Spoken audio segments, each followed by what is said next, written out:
You guys ready to do some surgery? We're going to open up one of these and we're going to make it really small and usable for a Atomos Ninja. So we have the new AndyCine Lunchbox. Now, for those of you that don't know what that is, I did a video a while back on their first generation, which allows you to take an external hard drive, one of the Samsung T3 drives, I believe it was, and take the innards out of it and make it a nice little compact device that you could put in the back of your Atomos digital recorder. And today we're going to take a look at the second and the third version. So the second version is another disassembly, which we're going to get into in a second.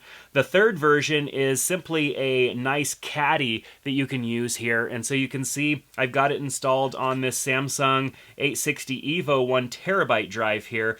And what I like about this is that it's very minimal. And while it doesn't provide any, I guess, additional protection like the plastic caddy would, this is nice and minimal.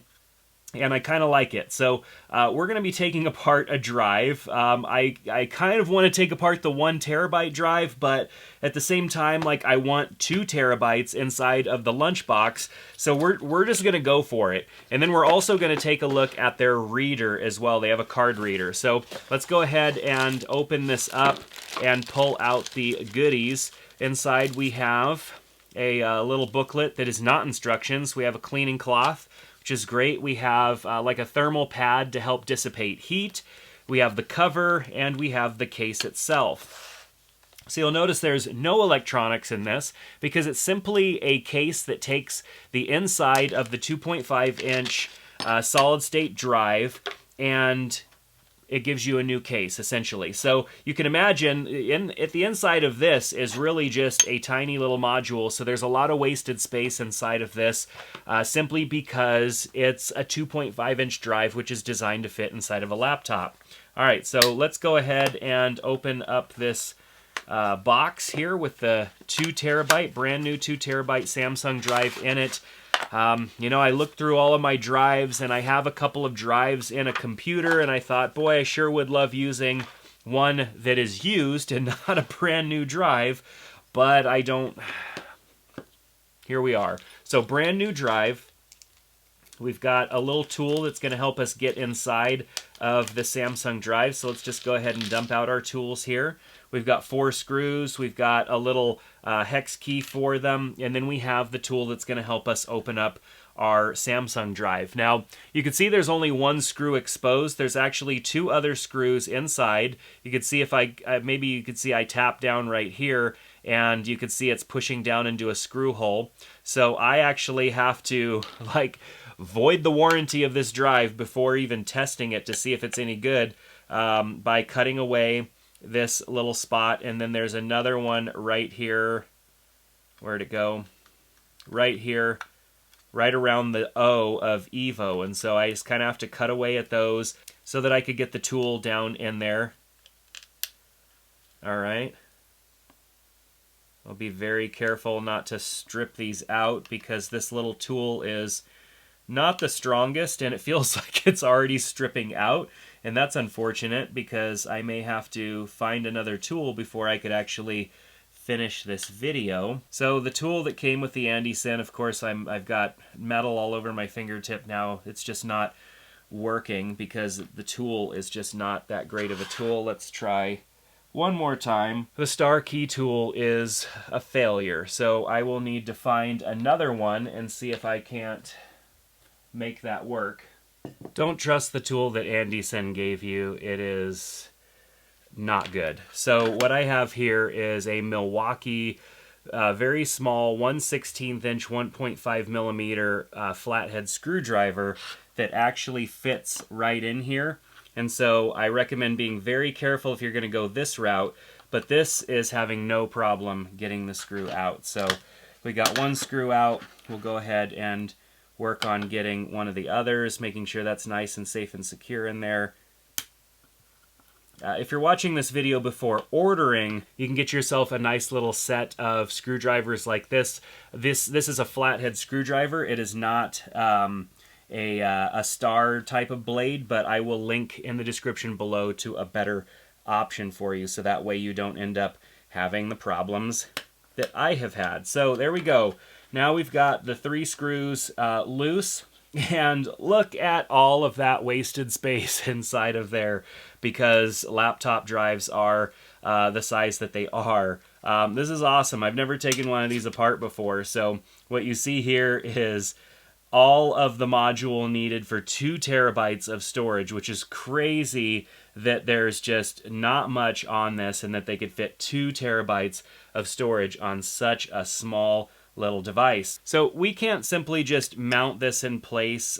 We need to make sure that we are doing this correctly, and it fits in nicely like this, but then the back end of the plate is what's going to provide kind of a heat sink for this setup. And so we need to take those screws that we just utilized out of the back here, and we need to put them in place inside of this unit. And so I'm going to take the same little screw. That's why we need to be careful to protect them and not use the AndyCine tool, which is just going to strip your screws out if you're not careful. And we're going to put the little screws in. I know it's very hard to see here, but we're going to put the little screws in to hold the module in place. And so get one of them started. Don't tighten it down yet. And then I'll get my other 2 screws out, which are still kind of stuck between the back sticker here with the information and the panel itself. So I'm just going to go ahead and push one of these guys through the rest of the way. Get that screw, and we will mount it. So what I'm excited about with this 2nd generation AndyCine is that the read and write speeds are going to be even faster on this unit than in the first version of the Lunchbox. And so we just need 2 of the screws. Everything lines up nicely here, as you can see, with the actual input or output. And so we just need to tighten these down. Make sure they're snug. I'm not going to go crazy on these because I don't want to break anything. I'm just going to make sure they are nice and snug. So we'll just get that and tighten it just a little bit. And now we're going to go and utilize the thermal pad, which is going to help dissipate heat off of this, and that heat will be put into the outer frame, which will utilize it as a heat sink. Now, what's great is that if we look inside the Samsung drive here, you can see there's nothing that's helping it dissipate heat. And so this is actually going to help with longevity of your drive, and having this plate on there with the thermal pad is going to help out. Now, the thermal pad is too large to fit in place, so you do need to trim it. And so what I recommend is just kind of lining it up here, and then I'm going to take my knife and just kind of make 2 little score marks right on it. So I've got a score mark there. We'll rotate it around, and I'll make a little score mark on that edge there. And then I can either just cut straight across with a straight edge, or I could use a pair of scissors to do this. All right, so now we're just going to peel one side off, peel the other side off. I cut mine at a little bit of an angle just to make sure I was getting as much of this down as I could. So let's see how straight I could get this put in place. Boom, boom. So you can see it's a little bit of an angle because it is taller up here. I mean, you could really contour cut that if you wanted to and get full coverage all the way. But really it's just the modules that are exposed that need to be touching that thermal paste, because everything else isn't really going to matter. So now that we have that in place, let's go ahead and set the lid on, or the top of the lunchbox. Time to close the lunchbox. We've got the hex head screws and a little hex tool that came with the system as well. We'll go ahead and get these in, which I recommend putting in finger tight until you have all of them in place. So let's just go ahead and get these started.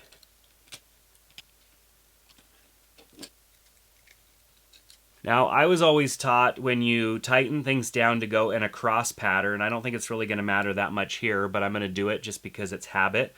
So we'll start by tightening one down. We'll go across to the other, tighten that one down, then go across, tighten that one down, and then go across and tighten that one down.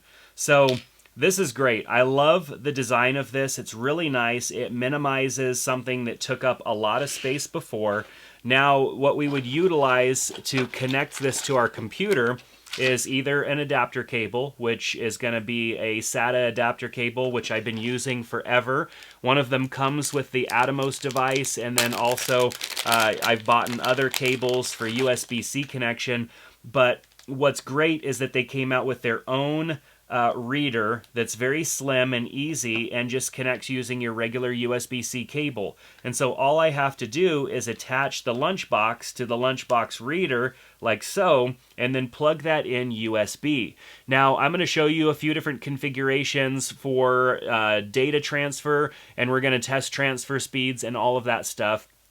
So the first one we're going to look at is this setup right here with a USB-C cable connected to the computer. The next one we're going to look at is the cable caddy that comes with the Atomos, and we're going to plug that in. It is USB 3.0, and so I'm expecting it to be a little bit slower than probably this reader, but I don't know, we'll see, it might be the same. And then the third is a cable that I've been using for a while, which is this SATA connector to USB-C all in one cable. And so it's very convenient because the cable is already there and the connection's already there. So the Lunchbox is great because it takes up so much space when you slide it into the back of the Atomos digital recorder. It's small, and so we've got air fins here that allow for breathing of the Atomos, and the Lunchbox does not cover that up. The grips right on it make it very easy for you to remove the caddy, the new caddy, from your Atomos. So let's take a look at the adapter that goes on a whole drive and just see what that looks like. So this slides into place, and as you can see, the drive is still going to stick out. It's not going to stick out quite as much as if you had the drive inside of the Atomos plastic caddy that it comes with, but it still does stick out quite a bit, as you can see.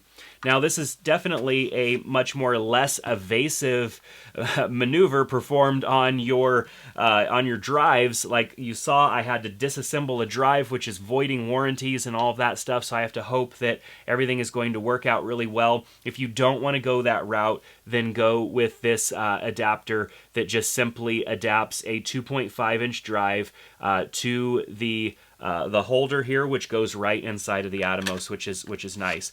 This is very minimal. As you saw when we took apart the solid-state drive, there's not a whole lot going on inside of there, so I feel like the 2.5-inch enclosure that comes on the hard drive is a good amount of protection anyways.